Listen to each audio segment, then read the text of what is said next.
जमाना एआयचा आहे. एआयने जनरेट केलेली एक छोटीशी कविता म्हणा, 4 ओळी असतील, ज्या मी दिवाळीनिमित्त आमच्या इंजिनिअरिंगच्या स्टुडंटसाठी सादर करतोय. कारण की त्यांना दिवाळीच्या शुभेच्छा अशा वेगळ्या द्याव्यात यासाठी आजचा व्हिडिओ मी बनवत आहे. तर कोडिंगच्या लाईटमध्ये थोडंसं सेलिब्रेशन असू द्या. कोडिंगच्या लाईटमध्ये थोडंसं सेलिब्रेशन असू द्या.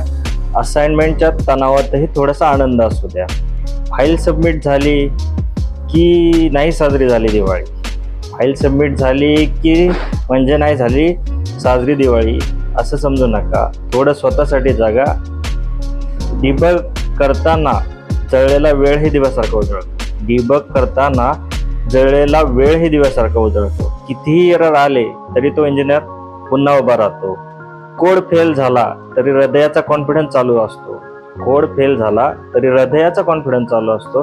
कारण त्याला माहीत असतं सक्सेस कंपाईल होणार असतो. सक्सेस कंपाईल होणार असतो. जग सण साजरे करतं रंगांनी, फटाक्यांनी, गाण्यांनी, आणि तू साजरी करतोस तुझ्या लॉजिक्सने, तुझ्या स्वप्नांनी.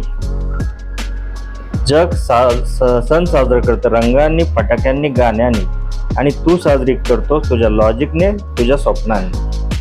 असाइनमेंट संपवताना मिळणारा तो छोटासा सुटकेचा श्वास. असाइनमेंट संपवताना मिळणारा तो छोटासा सुटकेचा श्वास. तुझ्या दिवाळीच्या सगळ्यात सुंदर प्रकाश. तर या दिवाळीत कोडच्या ओळीमध्ये थोडं असू लिहा. बक्सच्या मागे थोडं मन मोकळं करा. तर या दिवाळीत कोडच्या ओळीमध्ये थोडंसं असू लिहा. बक्सच्या मागे थोडं मन मोकळे करा. कारण ही दिवाळी फक्त सण नाही. मी तुझ्या मेहनतीचा, तुझ्या स्वप्नांचा उत्सव आहे. ती तुझ्या मेहनतीचा, तुझ्या स्वप्नांचा उत्सव आहे. म्हणूनच ह्या कवितेचा शेवट 4 वाक्यांनी किंवा 2 वाक्यांनी करतो. म्हणूनच कोडिंगच्या लाईटमध्ये थोडंसं सेलिब्रेशन असू द्या. असाइनमेंटच्या तणावातही थोडा आनंद असू द्या. आणि स्वतःला द्या मनापासून शुभेच्छा. Happy Diwali future engineers. म्हणून कोडिंगच्या लाईटमध्ये थोडं सेलिब्रेशन असू द्या आणि असाइनमेंटच्या तणावातही थोडा आनंद असू द्या. तर सर्व फ्युचर इंजिनियर्सला दिवाळीच्या हार्दिक शुभेच्छा. ही दिवाळी आनंदाने साजरी करा आणि त्याच उत्साहाने पुढचे 4 वर्षाचं फ्युचर जगा. आज खूप मोठा व्हिडिओ बनवत नाही, कारण इन्स्पिरेशन, मोटिवेशन हे आयुष्यात चालूच राहतं.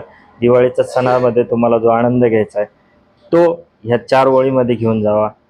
कविता आवडली किंवा हा व्हिडिओ आवडला तर लाईक नक्की करा आणि चॅनलला सबस्क्राईब करा. धन्यवाद.